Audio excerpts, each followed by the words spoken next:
Hello, hello, welcome back to your spot. We have a cup of coconut water here as well as my phone because today we are doing a Q&A.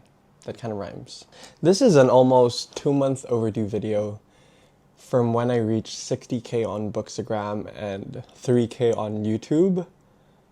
And then life got so busy and I just kept postponing this, and now we're here. And thank you so much because we have also reached 70k on Bookstagram and 4k on YouTube, and we're about to reach 10k on TikTok, which is crazy to me because I started my book platform almost 3 years ago as a creative outlet. I was having a very horrible time with my life, and my friend recommended to have a creative outlet just so I have somewhere to bring all of my emotions. Didn't really make it to grow it, and now we're here. And it's something that I love and enjoy, and it's a community that I am very, very grateful for. And the numbers are secondary to everything else, but it means that there is value that you guys are seeing, and that means the world to me. So today we are going to be doing a Q&A of personal questions that I have been asked recently, but also for a very long time. I was supposed to do one long Q&A video for all of the questions I've received, but we have a lot. I did the I asked you guys to submit questions both on Instagram and on YouTube, and we received more than 100. And I thought that would be a bit too long, so we're gonna do one session because I also don't have the time to film a whole, 5-hour video. But we're gonna do today more as personal questions, just a little meet the reader. I asked you guys this on my Bookstagram, and you said you would love to see the personal questions first and then the book ones later, so we'll do that. Hopefully this video doesn't take more than 30 to 40 minutes. I have all of the questions on my phone. We have 30 something.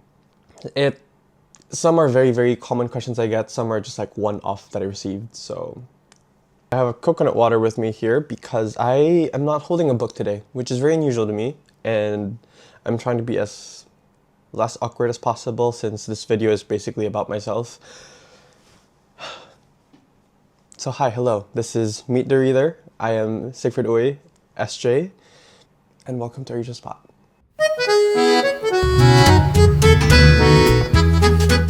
I guess I'll just jump right to it. I will start first with the most common question I probably receive, or assumptions most people make when they first encounter my channel. SJ, are you blank? Which is an assumption on my ethnicity. I have gotten almost everything, but 80% of it would be an assumption that, hey SJ, are you Indian? Hey SJ, are you from this region of India? Other ones I would usually get are, SJ, hey, are you from insert Middle Eastern country here? I've also gotten Brazil and Southern Italy. So SJ, what are you? Who are you? So I am Filipino Chinese, and I really, really, really do think this is very obvious because I keep putting the flags everywhere, but I guess it's not as... But I do need to keep giving the reminder. I do recognize since I was a little kid that people always assume I was a foreigner, even in the Philippines, even in Manila. I don't generally look like what usual Filipino / or Chinese, let alone mix, would look like, and I fully recognize that, and I've gotten all the jokes, I've gotten all the bullying when I was a kid, and now it's a fun little icebreaker. It's always fun being assumed / accepted by every other cultures, as well as my own, as their own. It's like, actually, I really thought you were Indian. Hey, I really thought you were Arab. I'm just like, I am a man of this world. I'm a man of this world, thank you. But yes, I am Filipino Chinese, and that is a background that I'm very, very proud of. I grew up in Manila, in the Philippines, in Chinatown, so that my Chinese side is also very, very deeply important to me, especially since I don't look Chinese, and this is a bit more in a personal lens. I feel like I grew up kind of trying to really overcompensate for that, and trying to constantly prove that side of me. But at this age that I am, I have fully accepted it, and it's something that I'm very proud of, I would say. Yes, a lot of it is about. So those asking is if I'm Filipino. The other questions I would guess if I'm Filipino. Yes, I am. I am Filipino. I'm Filipino Chinese. Next one is, where do you feel most at home? I see that one of your locations is in Manila and one is in Taipei. That is a very difficult question. I think I'll go through the key cities for me.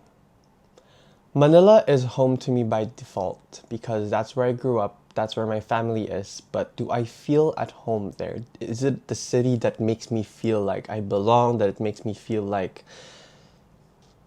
that I'm warm and cozy and it always feels good to come back to? It's difficult for me to say yes, and I'm being very honest here because Manila is a city that I have such a difficult relationship with just because of how the city is built. I feel like every time I'm in Manila, I'm wasting so much of my life just because of the really unproductive urban planning of the city, the mall culture, the lack of parks, the inaccessibility of things when you don't know how to drive, and I don't know how to drive. I rely on public transportation. I take the trains, take the jeepneys, and becomes very difficult. And taking Grab is very, very expensive. But now when I do visit, I just take Grab just for convenience. So Manila is more home to me in the lens that my friends and family are there, and I love them, and I love seeing them and spending time with them. But it's a place that I can't really stay for too long, or else I really just feel my energy going dark. Next place is Bangkok. Bangkok is where I live right now. Getting my coconut water. It's so weird with just my hands flying around. Bangkok is where I currently live now. I moved here 2.5 years ago, and honestly speaking, I really was scared of moving abroad, but it was also a lifelong dream of mine to move to a city outside of Manila. And I'm a big city boy. Bangkok within Southeast Asia is probably one of the more bustling ones as well. And I was very excited, but I was also very nervous about having to build a life from scratch. But I was lucky. I was lucky. Moving to Bangkok from Manila is not as drastic of a change, at least in my case. And I think it also has something to do with my own relationship with Manila as a city, because Bangkok has enabled my life in many different ways in terms of being able to just go around, accessibility, being able to travel, being able to rely on public transportation. The trains are so efficient, and having the park to run, and then having the malls situated, having the trains situated where people actually go is absolutely wonderful. And it made the transition of moving here so, so nice. But more than that, Bangkok really feels like home to me at this point in a way that it feels nice coming home to. When I go abroad, I always feel sad having to go back home. But now I look forward to being back in Bangkok, to being in my own bed, to being in my own apartment. I feel like I've really built a beautiful, beautiful life here in the last 2.5 years. And it's a city that I do give it some shit sometimes, but I really do love it. And my biggest concern is just the weather, but other than that, I'm really, really happy and very blessed to be able to call this city my home for my mid-20s. And I've met amazing, wonderful people here that I will continue to want to spend time with, even when I eventually move sometime in the future. This is actually a couple of minutes into the future because I forgot to include Taiwan for places that I feel at home. And I really want to include this just because Taiwan is a place that I've never lived in. Taiwan is a place that I visited one time back in, I think, 3 years ago, and I fell in love at first step into the country. Taiwan is a unique place for me. Not identity, but place, because I don't look Taiwanese.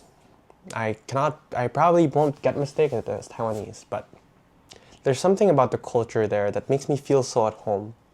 It's near the mountains, it's near the oceans. You have beautiful, kind people everywhere around you. It's such an LGBTQ friendly and accepting, and it's just so ever present when you're in the city. It's so easily accessible. The food is wonderful. And I get to practice my Mandarin, which I told you guys earlier. At one point in my life, I've always felt like I was trying to prove that I am, obviously Taiwan and China are different countries, but being able to speak Chinese, the language itself, made me feel there was a puzzle piece was connecting every time I get to speak Mandarin, Chinese, while I was in Taiwan. And it was great. It was wonderful. And it always makes me feel at home because I also have wonderful friends there. I have been to maybe like 10 different provinces in Taiwan within the last 3 years, and I visit maybe 2 to 3 times a year. Just this year alone, I spent 3 weeks there, and I always tell people that I think Taipei is my city. I don't think I'll ever live there long term just because weather is a big factor for me, but it is a place that I will continue to visit because Taipei is a city, Taiwan is a country. It has my heart. It really has my heart. But generally, those 3 places are ones that I think when home comes up, those would be the ones that would always come to mind.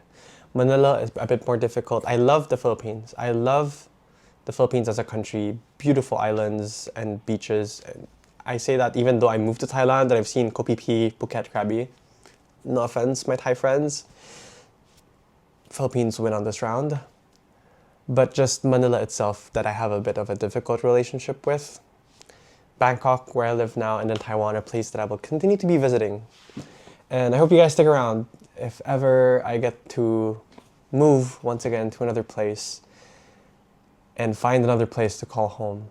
Because at this point, I think I've given up trying to find one place to call home and just accepted that, hey, maybe home will be in bits and pieces in many different places. So, God, this is gonna be such a long video, guys. Okay. Oh, this one's easy. I should have removed this. What's the biggest misconception people have about you when they first meet you? Usually my identity. People either think that I am not Filipino Chinese, that I'm a foreigner, or that I am straight. That's another one. That's another important one. I'm not. Okay, those are on the more identity side. Jesus, guys. We gotta move this video along. Okay. Now we're going to like more work side. What do you do for a full-time job? Guys, my LinkedIn is public. It's easy to just do a little Google, but short answer, I am a regional/global brand manager for food products. Yes. I currently handle Southeast Asian region for an instant congee brand, but we might have updates sometime in the future because work is always moving. So like at the start of this year, I just changed roles as well. But that's my full-time job. But if you guys want the full details, my LinkedIn is just public. So do you have another job? I don't know what this question means. I think a lot of people assume on my book account that content creation is my full-time job. I wish. I'm not sure if I actually wish that, but that's my actual job. What I mentioned earlier, Bookstagram is just my book accounts from Instagram to TikTok to YouTube are creative outlets for me. They're passion projects, and you might be surprised to hear this because when people see my following, they'd think I would monetize it like crazy, but I've only done one paid partnership. And I did that for Pride Month this year because it was with a brand that I really aligned with. I was very proud of. And it was crazy to me that I would get paid for content creation, but also that was the only time that I have accepted a brand partnership. I do get a lot of offers, and maybe at one point in the future, I'll reach out to brands that I actually care for, but since I have a full-time job, it's a bit harder, and I don't want to just accept brands that I don't align with personally. And I've been on this platform for more than 3 years, and I have a stable enough job that gets the bills paid, and I don't want to rely on my creative outlet slash passion project to make money for me, at least at this stage in my life. I never want to commit to anything, but I like where I am, where it's all just, I call it my play money. That's something I'm passionate about, can make me money. But other than that, I only have one job. But my YouTube, I think it's not a surprise to you guys, but my YouTube is monetized just recently, I think in the last month or two. So when you guys do watch my videos, that's a way for me to earn money without having to, with just doing something that I love and enjoy, which is yapping to you guys. Did I move to Bangkok for work or when you were younger? I moved to Bangkok for work 2.5 years ago. I made it clear with my company that my goal really is to build a more regional slash global career and being able to be stationed in other countries. So Bangkok is my first step. And last question for work is, would you ever consider content full-time? Not at this point in my life. I really like the stability that, oh my God, I deleted my questions. I didn't. Would you ever consider doing content full-time? Not at this point in my life. I like where I am. I like the stability that a full-time job offers, insurances, all of that good stuff, vacation leaves, and not having to think about making money constantly. But also, maybe at one point in the future, I would like to partner with more brands just so I get to, guys, I'm not gonna lie. Being able to earn money from content is great, but I'm not at that stage where I would want it to be a primary income. And I've been fine for 3.5 years, and I've been enjoying it, and I'm still as passionate about it as day one. And I'm happy to keep that passion.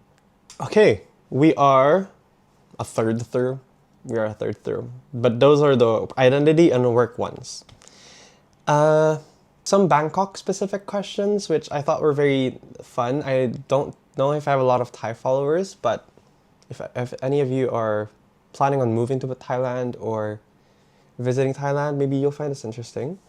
What is it like living in Bangkok? And I think I scratched the surface earlier, but it is a city that is very, very chaotic. It is a big city. And I have traveled to a couple of places already outside of Southeast Asia, and still, Bangkok has that beautiful blend of being like a big city, but also having that cultural element still intact. You have the temples with the malls, you have the great public transportation with the more local ones, and it's hard to ask more from a city for me. My biggest problem with it is the weather can really be such a damper, and when I first started this video, it was sunny. Now it is raining, which actually kind of fits the cozy vibe of our video today. But I might need to move the curtain a little bit because it's getting dark. There you go. But yes, Bangkok has a lot to offer for a lot of different people, and it's actually very beautiful because when I meet a lot of my Thai friends, a lot of them are very happy to live and stay here. And when foreigners who also moved here, people get it. It can be too intense for some people, so be warned with that. But there are a lot of other cities near Bangkok, or at least within Thailand, that will have something to offer for you. So that's Thailand/Bangkok. The other one is pretty similar, so I think we'll skip it, which is things that I love about living in Bangkok. Ooh, what's the hardest part about working in a different country than where you grew up? I think maybe aside from work, because I think work, I feel pretty okay. It's just, being away from family and friends from back home. But the interesting thing for me is I feel like a lot of my relationships from Manila became stronger when I left, because there's a lot more intentionality when you see each other and you spend time, because you know that time together is not taken for granted anymore. You are only going to see each other for a fixed time when someone's traveling to Bangkok or when you're traveling to Manila, and you really make the most out of that time, which I think I did not expect at all. I was scared of losing friendships when I moved, but I think the opposite happened more, and you really get to know the friendships that matter a lot more to you because people make an effort. People really make time to catch up or just reach out, and it was beautiful to see. So more than the hardest, I think it was hard, but also it was nice to see. Okay, we're going to more random questions now. What activities do you enjoy besides reading? And the next question is, are you still bouldering? So I guess maybe just like, what do I do outside of reading? Guys, the rain is so pretty. And it's still quite early. It's only 9 a.m. on a Saturday. So I can let it rain, enjoy the coziness for a little bit, and then I'll go out for lunch sometime then. Okay, what activities do I do outside of reading? I do a lot. I sometimes get overwhelmed, positive overwhelmed, I would say, just because there's so many things I would like to fit in a day. On a physical lens, I love to boulder. I think that's the most common thing that I do. I mean, the thing that I spend the most time on outside of that. I love to boulder. I play paddle with my friends once to twice a week. And then I run, sometimes in bursts. Sometimes I go for like 3 times per week to once every 2 months. But I'm currently in the running headspace, so it's a bit more common right now. But those are the 3 physical activities that I try to do. And there are weeks that I would literally do every single one almost every single day. And then on a more mental/creative, I love reading. I mean, I love writing, but my writing right now is primarily on the books that I'm reading. I like to write reviews for myself, and you guys usually see a snippet of that. When I finish a book, I usually post a quick IG story review on my Instagram, which is my way of archiving the books that I read. And then I want to be able to write more in the future, but life is really just very, very busy at the moment. And then I think sharing my love for books and just life and presence, and I love documenting my life. I think that's something that I've come to really understand more fully in the last 1 to 2 years, and it's something that has grown to become a priority for me as well. I love connecting with people. I love building a community, and I didn't know it before, but now that I am here, I genuinely really do enjoy it. And then other than that, I just love chilling at a cafe, having some matcha. I love traveling. Traveling is another very big thing for me. I just can't do it all the time because I have a full-time job, but traveling is just as important to me as reading. I think all of the money I'm saving up is just to see the world. I really, really want, it's my one and only life. I want to be able to live in other places and travel to other places. And to that point, I don't think Bangkok is going to be my final home. And I knew that when I moved here, but I've come to really love the city so much. I'm going to be sad to leave, but I know that I'll eventually move to another place as well. Where that is, we'll both find out. What are your hobbies? Again, what is your ideal reading environment? Fun fact, I cannot read at home. I almost never read at home. Maybe 5 to 10% of my total reading happens inside where I live. I read the most, I think 2 places. On the weekdays, I read the most on the train. I take a 45 minute commute to work on the weekdays, and that adds up. That really adds up, going to the office and going back home. And then at cafes. Usually that's on the weekends where I just get to spend like a full 2, 3, 4, 5 hours reading and reading and reading. But those are my top 2 ideal reading environments. Being amongst other people and just reading a book. And then when I'm at a cafe and just really be able to focus. When I'm at home, I always fall asleep. I've given up trying at this point. Before I would also try doing audiobooks while I'm running, but sometimes I just want to listen to music, so. Why are you compelled to read and annotate your books? I wasn't sure if I was going to put this on a personal video or bookish video, but we're here, so. I don't journal. I keep trying, and I will continue to keep trying, and I'm actually in the middle of trying once again, if I say we're trying one more time. But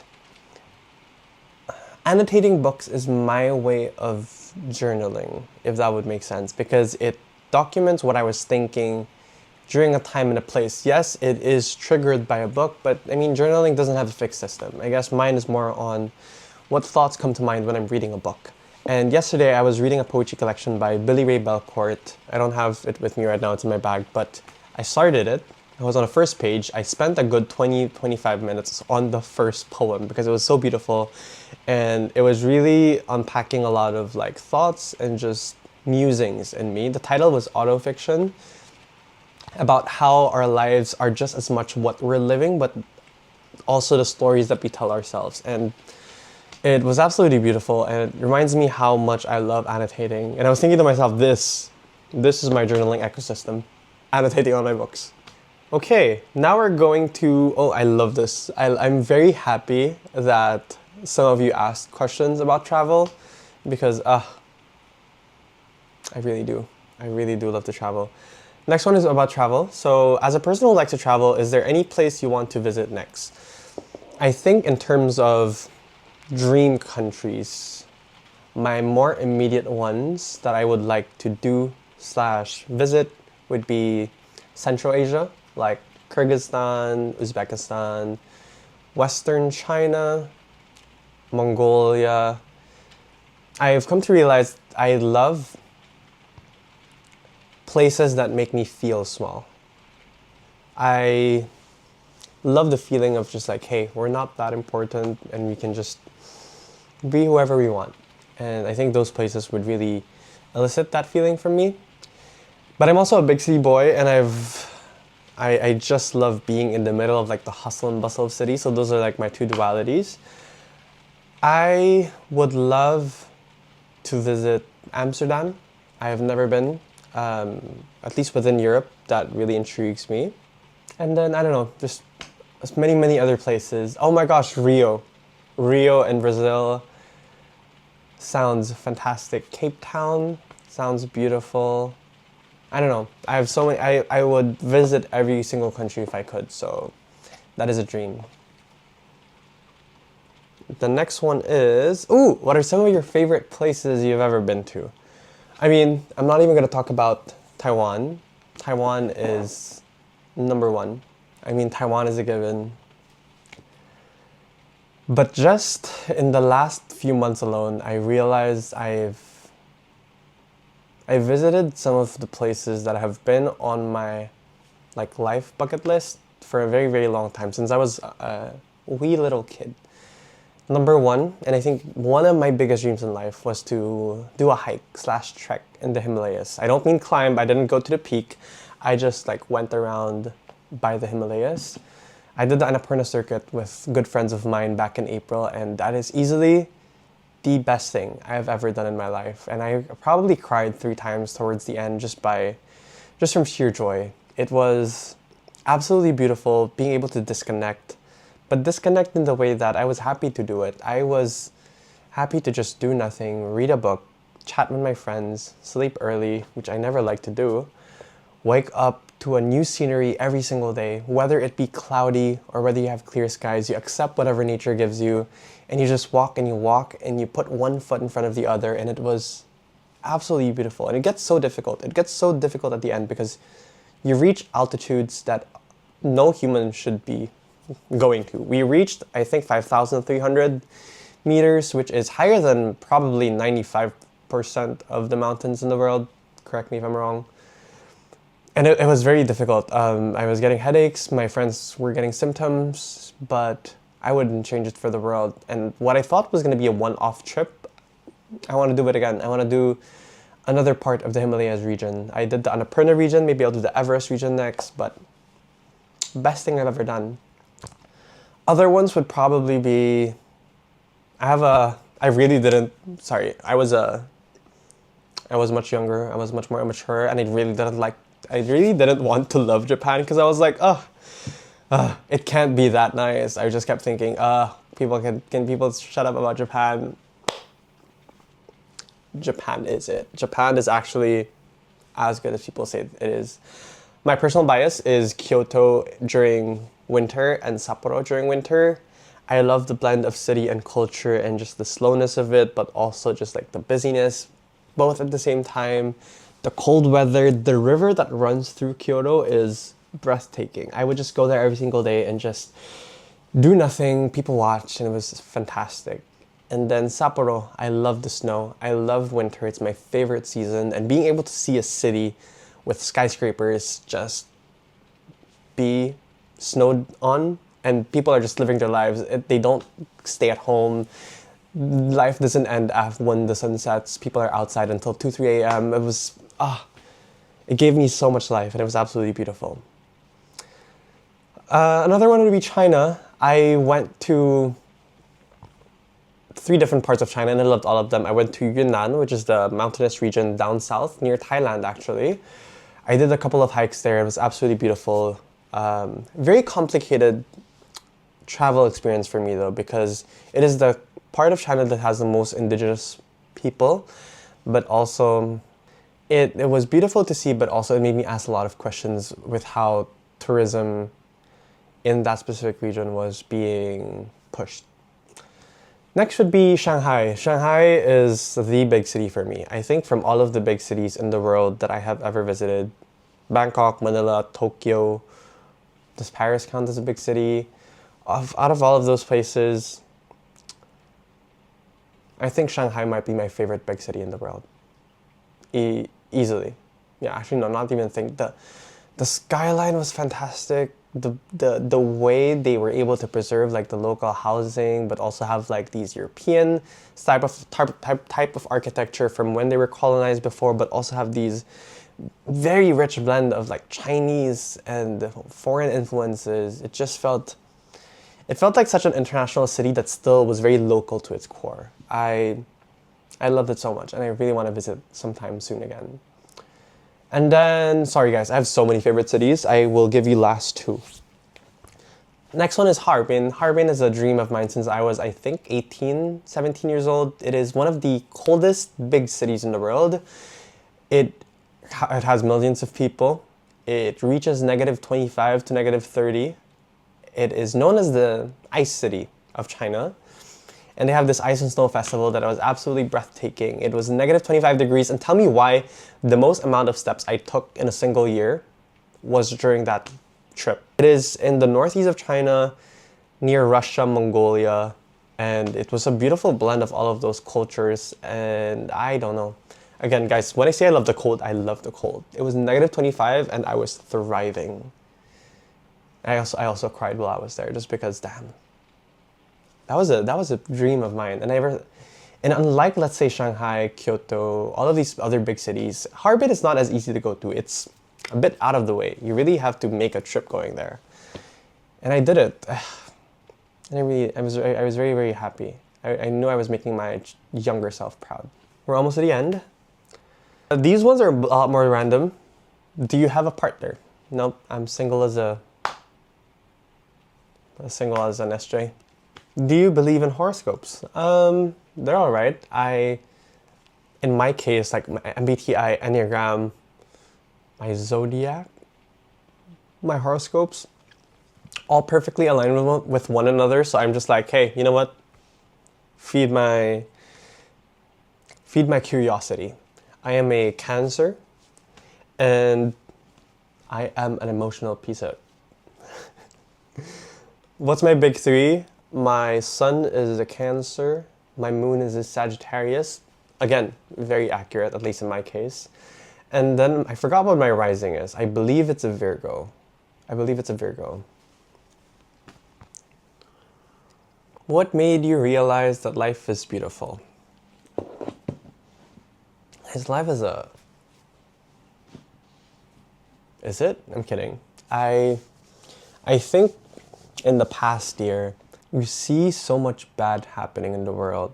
And as a person who considers himself an optimist, who tries to see hope and beauty and just believe in the good in people, but also seeing all of the bad happening, those are 2 things that I'm trying to carry at the same time. And I think I'm all the better for it, rather than just being that person who always looks on the brighter side. Being able to balance both at least gives me some perspective. It becomes a healthier way of being an optimist. And I really still continue to try to see the good in people. Not everyone, don't twist my words, but